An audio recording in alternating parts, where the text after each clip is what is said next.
l'origine, ça peut sembler assez simple. Donc, c'est l'entreprise privée qui rentre ici. Le Harvest, ça fait déjà 1 an que c'est ici. Donc, c'est une incursion dans le service alimentaire, si on peut dire. Pour HMR, les cuisines, c'est déjà vétuste. Donc, une crainte que nous, on a, c'est que l'entreprise, en partant avec le secteur un peu là, à côté du casse-croûte, par la suite, vienne prendre plus de place au niveau du centre hospitalier. Donc, le privé vienne, bref, élargir ses tentacules. Bonjour. Bonjour. Alain Pratt, je suis responsable d'information et mobilisation ici au syndicat. Bien, moi, c'est Louise Cournoyer. Je suis infirmière et puis je m'occupe aussi du syndicat pour les infirmières à l'hôpital. Puis c'est ma collègue ici. Moi, c'est Lise Jonca. Je suis infirmière au 9e arrêt, unité de médecine. Je suis une inconditionnelle du service privé de santé, du service public de santé. Je suis absolument contre toute action du privé dans le milieu de la santé. Mais on voit que par les médias, quotidiennement, on est en train, lentement, insidieusement, de nous ancrer cette idée-là en tête, comme quoi la seule solution au problème du réseau de la santé, c'est la privatisation. Ça marche cette façon insidieuse de nous convaincre que le service de santé public est tellement dans un état épouvantable que pour le sauver, c'est la solution, c'est le privé. Ce qui est peut-être le plus dangereux, en tout cas que moi je trouve, là, je ne sais pas vous autres ce que vous en pensez, mais que ce soit, je veux dire, tous les projets de méga-cliniques qui vont monter, où à ce moment-là, on va dire qu'on va donner des soins aux patients de différents types. Là, je veux dire, des petites chirurgies, de la convalescence, des choses comme ça. Mais, puis en tout cas, que ce soit de l'ophtalmo ou quoi que ce soit d'autre, les gens vont être obligés de payer. Tu as toujours la fameuse question là, de la médecine à 2 vitesses. Il y a quelques temps, on parlait à un moment donné que les Américains voulaient venir implanter des universités ici. À quand est-ce le jour où les Américains viendront implanter un hôpital ici? C'est quand même...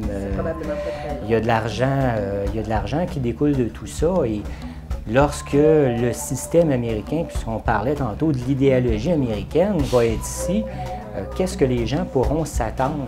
On est encore comme à la limite de ce qui peut... En tout cas, il y a bien des choses qui ne sont pas acceptables, mais s'il y a encore des soins de qualité qui se donnent dans le réseau, c'est parce que, je veux dire, il y a un investissement des individus à vouloir quand même donner au détriment de leur santé, de leur pause café, comme tu disais tantôt, je veux dire, de leur temps de repas, pour être capable, je veux dire, de donner quelque chose de qualité à un patient, je veux dire, qui en a besoin. Parce que si c'était pas, je veux dire, d'un investissement personnel des individus, ce serait encore plus criant que ça. Mais c'est pour ça que les gens tombent comme des mouches puis qu'ils se retrouvent en maladie. Ils donnent... La charge de travail est trop lourde puis l'investissement personnel est trop accentué pour ce qu'on Les syndicats, dans l'avenir, auront à changer de rôle. Et leur rôle sera, comme je disais à Louise tout à l'heure, le rôle sera de porte-parole sociale dans tout ce discours néolibéral. Moi, je vois ça comme ça. Il va y avoir une transformation. Ça ne peut pas faire autrement parce que les enjeux sont trop grands et les syndicats sont comme un peu les chiens de garde de l'aspect social de la société.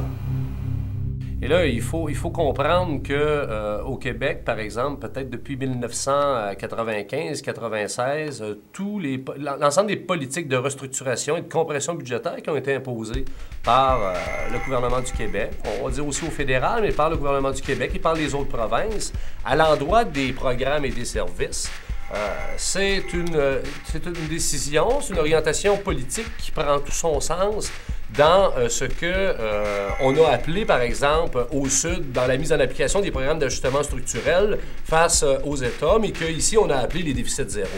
En essayant de faire croire, finalement, que si on offre des services privés, où tu payes parce que tu as les moyens de te les payer, on va permettre à la population en général d'avoir accès à ces services-là plus facilement, alors qu'on sait très bien que dans la pratique, on a juste regardé chez nos voisins du Sud, aux États-Unis, que le phénomène d'un régime de santé à 2 vitesses fait en sorte que les meilleures ressources sont dans le privé.